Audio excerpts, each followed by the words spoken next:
Welcome to this week's edition of the Lowe Down, weekend number 3. Rebecca Lowe, Robbie Earle, Robbie Mustoe in the studio. 5 questions, 30 seconds. I've got to stick to the time, according to Robbie Mustoe this week.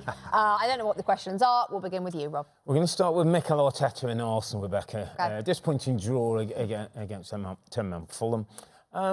Someone suggesting that he's experimenting a little bit this season. Partey at right back, Kivior was left back, Havertz in the team, no Gabriel. Is this experimentation hurting Arsenal a bit? Absolutely it's hurting Arsenal. I mean, I don't understand the Havertz signing. I got to be honest. I don't understand on many levels. One, how you can not be good enough for a team in Chelsea that finished 12th last season and now you go straight into the starting lineup of a team off the back of their best season in 20 years. Don't understand that. He hasn't shown anything in the first few games that tell me he's in there and adding to Arsenal. In fact, he seems to unbalance them totally. Not having Partey at right back. Ben White was doing an absolutely fine job. Partey, Odegaard, and who's the other midfielder that they should be in there together? The three of them. Rice, Odegaard, Partey. That's what you're looking for. Sorry, I've gone over the time already, but that's what you're looking for. Yes, experimentation is hurting Arsenal. Rob. Okay, Manchester City, last year's champions. Top of the table already. How many clubs can closely rival them this season? You know what? I was having a little think about this today, and I was thinking I went for Arsenal to win the league. And it's not just because the experimentation isn't working, but I'm already thinking I was silly because, I mean, they're just going to run away with it, aren't they? I mean, how can anyone get near them? And to answer your question, I'm not sure anyone can, Rob. I think there might be a big gap and then maybe a bunch of teams like the Arsenals and Liverpools and Manchester Uniteds. But I'm nervous that this is going to be a walk in the park. Even without De Bruyne? Yeah, I am a bit nervous. I mean, I know they didn't look great against Sheffield United, but they're 9 out of 9.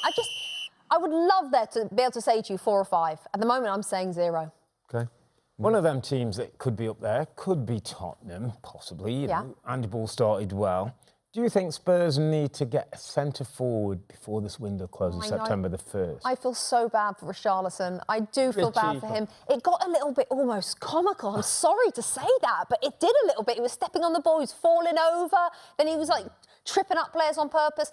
I do think they need to spend that Harry Kane money. The problem is now, with 5 days to go in the window, is finding a number 9. They're so thin on the ground at the best of times.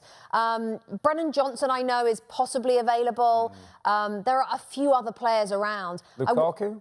No, I absolutely wouldn't. After what he did, after how he's behaved at Chelsea, I wouldn't go near Lukaku. I think he's going to Roma anyway. No. I'd go for a Brennan Johnson or an Ivan Toney. And we mentioned this off air. And Ivan Toney, I know he can't play till January, but he'd be perfect at Spurs. Sorry, Brentford. Robbie. Next question. Better summer signings so far. James Maddison, James Ward-Prowse, or Moussa Diaby? Aston Villa. I mean, all really good, but 100% James Maddison. Because he was in about 40 million or something. I mean, he has looked like he's been wearing the... I mean, there are times where I look at him and think, he's been at Spurs for 3 years. He has slotted in so seamlessly. He has taken on the pressure that there comes with playing for Tottenham on his shoulders, especially after Harry Kane leaves, and he's now vice-captain. He's taken it on. He's risen to the challenge. I think if he doesn't start for England at the next international break, there's a problem with him and Gareth Southgate, which I think there probably is.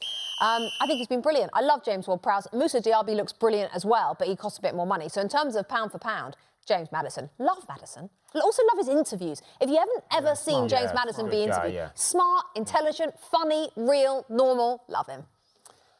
I'm going to take you back to today's game. If I'd asked you this question at half-time, I'm sure your answer might be a bit different. Which game? Which game? Today's game. Number 3 today, Robbie. Sorry, the Newcastle-Liverpool. Okay. The big game. Yeah. Based on the result, 2-1 win for Liverpool, we're down to 10 men. Who finishes higher, Newcastle or Liverpool? I mean, Liverpool, especially if, and you said it just at the end of the show before we came off air, Darwin Núñez is played as the number 9 and is played regularly, because I think he's a really good player. I haven't really understood, and I feel like there might be something else as to why he hasn't played as much as I think we all thought he was going to play towards the end of last season and the start of this season. I know he doesn't speak English very well, and Jurgen Klopp is annoyed with that and wants him to have better English. But he has got magic in his boots that sets a team apart from others, or certainly puts you up into the elite. So I think as long as they play him, they keep Salah, which I'm sure they will. Can I stop there? Can I just follow up? Mo Salah, a little bit of talk about going to Saudi Arabia. Yeah, it'd be dreadful if Do you think he's going to go? Not yet, but yes, eventually. And not eventually is not that season. No, I think he'll probably go next summer. What a shame that would be as well for the Premier League and for Liverpool. Anyway, thank you, chaps. That was good. Don't forget, over on our NBC Sports YouTube channel, all of our original shows, Premier League update with all the goals. The two Robbies have their pod, the tactics session, which they're about to record, and this show, The Lowe Down, as well. Thank you for watching The Lowe Down. We'll see you next week.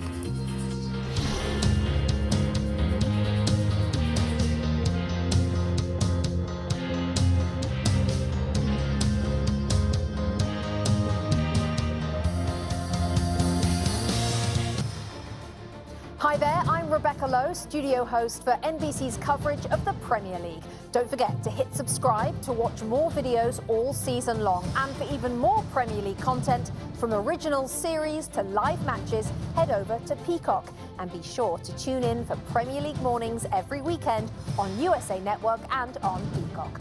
We will see you there.